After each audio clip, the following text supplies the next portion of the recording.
Shoot అవున ఏరియాలో శాంతి భద్రతలు ఎలా ఉన్నాయి? బాగానే ఉన్నాయి సార్. 3 దొంగతనాలు, 6 యాక్సిడెంట్లు, ఒకే ఒక మర్డర్ కేసు. నేను అడిగిన కేసుల గురించి కాదు.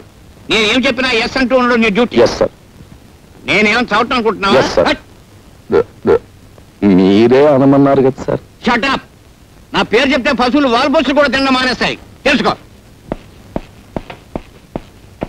ఏమిటి దుమ్ము? ఇవాళ తుడిచావా? 2 times సార్. నేను తరుటే మార్చేస్తున్నాను, తుడిచే. ఈవేళ నీ డ్యూటీ ఏమిటో తెలుసా? మార్కెట్ సెంటర్ లో బీట్ గైడెన్ సార్. కాదు, ఆ డ్యూటీ ఇంకొకరికి వేస్తాను. నువ్వు మా ఇంటికి వెళ్ళి నా బట్టలు ఉతికేసి ఇస్త్రీ చేసి వచ్చాయి. రేపు చీకటితో పని చేసేసి డ్యూటీకి వస్తాం సార్. మరి పట్టపగలు బట్టలు ఉతకడం నలుగురిలో. అలా సిగ్గుపడితే జీవితంలో పైకి వెళ్ళక వస్తావయ్యా? కుదరదు. ఈవేళ వెళ్ళి ఆ పని చేసేయి. ఆ తర్వాత మార్కెట్కి వెళ్ళి బజార్ చేసుకొచ్చాయి. డబ్బులు ఇవ్వండి సార్. నేను డబ్బులు ఇవ్వడం ఎప్పుడైనా చూసావా? రోజు ఫ్రీగా అడుగుతుంటే చేపల బజార్లో మొహం మీద ఉమ్మేస్తున్నా. మొహం మీద ఉమ్మేస్తే తుడి చేసుకోవయ్యా. ఉమ్మే కదా. అది చేత కాకపోతే నీ జేబులో డబ్బులు ఇటు పెట్టరా. నా దగ్గర డబ్బులు. అధిక ప్రసంగం చేసావంటే ప్రమోషన్ లిస్ట్ లోంచి నీ పేరు తీయించేస్తాను. గో.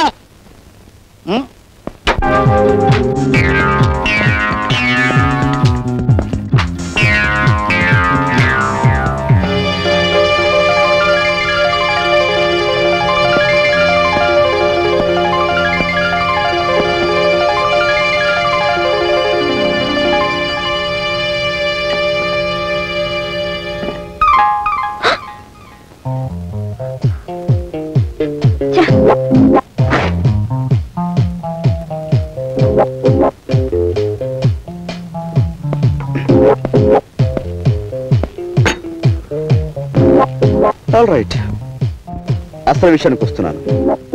నేను మిమ్మల్ని ప్రేమిస్తున్నాను, పెళ్లి కూడా చేసుకుంటాను.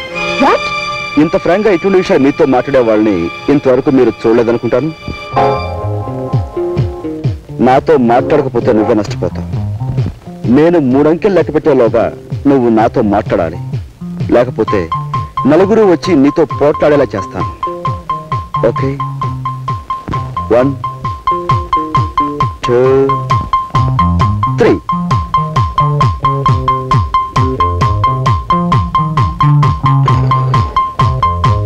దేవి, నా మాట విని ఇంటికి వచ్చి చంటుడు పాలు లేక గిలగిలా తన్నుకుంటున్నాడు. నేను ఇంకెప్పుడు కోపడని హామీ ఇస్తున్నాను. సార్, మీరు పెద్ద మనిషి, మీరే నా న్యాయం చెప్పండి. మా ఆఫీసర్ నన్ను తిట్టాడని నేను నా భార్యను తిట్టాను. దాంతో అలుగు వచ్చేసింది. ఇంట్లో పిల్లలు కొక్కెట్టి ఏడుస్తున్నారు. ముగ్గురు పిల్లల తల్లి ఈ విధంగా చెయ్యొచ్చా? సపోజ్ మీరే ఉన్నారనుకోండి, మీ కోపం వస్తే మీరు మీ భార్యను తిట్టరా? అమ్మా, మీరే నా న్యాయం చెప్పండి. నేను చెప్తాను. ఏమిటన్నా ఇది? తప్పమ్మా, తప్పు. ఏమండి, నేను ఆయన భార్యను కాను. నాకు ఇంకా పెళ్ళే కాలేదు. మెళ్ళో మంగళసూత్రం కూడా లేదు. కావాలండి చూడండి. దేవి, నువ్వు అంత మానంటావు నాకు తెలుసు. అందుకే పోపు డబ్బాలో నువ్వు వదిలేసిన ఈ మంగళసూత్రాన్ని తీసుకొచ్చాను. చూడండి సార్, ఇది పెళ్లి కాదంటారా? ఏమిటమ్మా ఇది? తప్పమ్మా, తప్పు. మెళ్ళో ఉండవలసిన మంగళసూత్రం పోపుల డబ్బాలో ఉండకూడదమ్మా. మొగుడెప్పుడు మొగుడే, పెళ్ళం ఎప్పుడు పెళ్ళమే. పొద్దు మొగితే ఇద్దరు ఒకటే. వెళ్ళమ్మా, వెళ్ళు. జాగ్రత్తగా తీసుకెళ్ళిన. దేవి,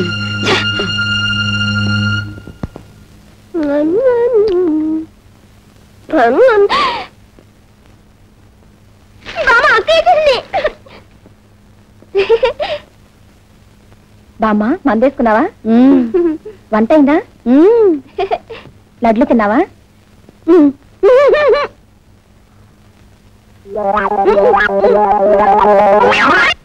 ఏంటి పని? డాక్టర్ ఏమన్నాడు అసలు? ఏమన్నాడు? అమ్మా, నీకు చక్కెర వ్యాధి ఉంది, నువ్వు చక్కెర తినద్దు అన్నాడు. నేను ఇప్పుడు తిన్నది బెల్లమేగా, నాకేమన్నా బెల్లం వేదా? ఈ పిల్లలకి వద్దంటే తినమని బలవంతంగా తినిపించింది.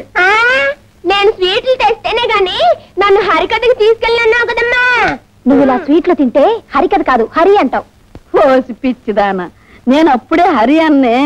నీకు పెళ్లి కావాలి, నీ కడుపును మీ తాతయ్య పుట్టాలి, ఆయన్ని సంకనేసుకుని నేను షికారు వెళ్ళాలి, అప్పుడు నేను హరి అనేది.